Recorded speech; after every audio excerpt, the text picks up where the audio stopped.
Today is the most significant day in the history of the NCAA. The model of the NCAA is coming down, and you can never put it back up again. And everyone seems prepared. The only people who don't seem to have a clue are the people who are in charge of this, and that's the NCAA. Who is going to enforce these rules? It is going to be the wild, wild west. The athletes are going to make money, and the schools are going to be looking around like, what can we do about it? And the answer is nothing.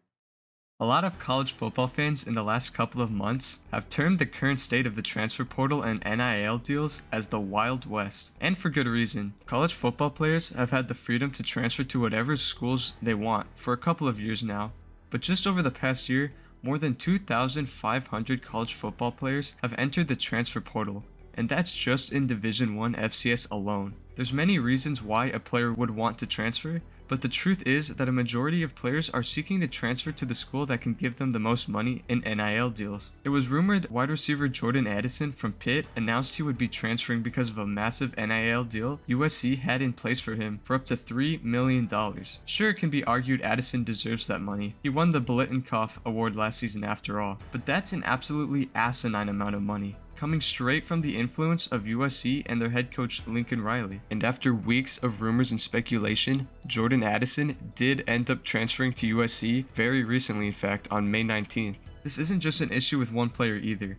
Colleges with the funds to shovel millions of dollars into young college athletes are doing so without any repercussions. Boosters of college football programs have been putting together NIL collectives to collect money and hopefully entice an athlete to sign with their school. And while the NCAA recently cracked down on NIL collectives, this proves that NIL deals have the ability to tear apart college football as we know it. I fully agree with Jackson State head coach Deion Sanders when he says, I love for these guys to be able to get paid for their name, image, and likeness. I love that. But it's becoming free agency, real free agency.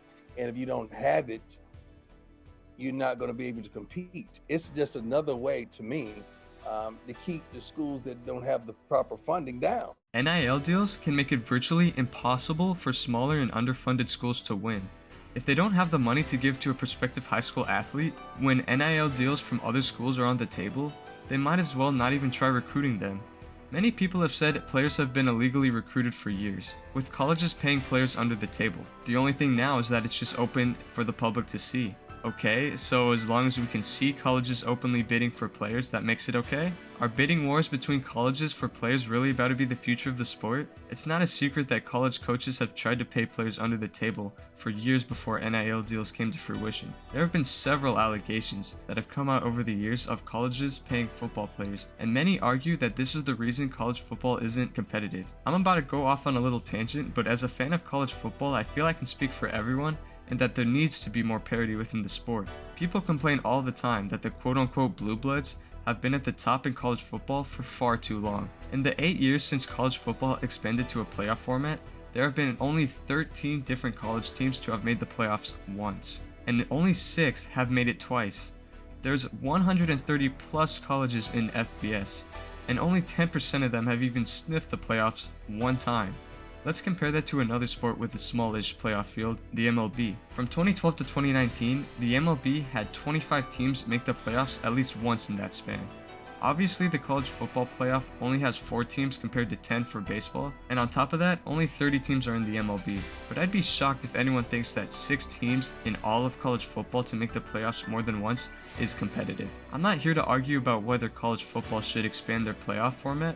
That's a whole nother debate in itself. It's just obvious that there's a massive imbalance of talent at play that needs to be fixed. And NIL deals, at least in its current state, will not fix that. However, with regulations and proper directives from the NCAA, NIL deals have the potential to be a saving grace for the sport. Take top 2022 recruit Travis Hunter for example. He famously chose to flip from Florida State University to Jackson State this past year, and he's trailblazing a new pathway, stating he wants to be an example to others that HBCUs, or historically black colleges and universities, might have everything athletes are looking for. He's guaranteed to be someone who has the potential to receive NIL deals, which may prove to future recruits that it doesn't matter the prestige of a college football program. While the best high school football players will often always choose the schools that'll give them the best chance to get them to the next level, it is promising to see that some recruits are taking alternate routes to make their football dreams come true. It is great that many college athletes can now be paid. There just needs to be more regulation to protect the integrity of the sport. Without strict regulation, higher funded colleges will bring in virtually all college football talent by giving them the largest amount of money. And it really needs to be strict. Colleges need to understand that they cannot just pay to win. That defeats the entire purpose of competition. NIL deals should ideally only be between the player and the business. Absolutely no intervention from colleges. But NIL deals are only in their beginning stages, and time will tell how it will affect the landscape of college football.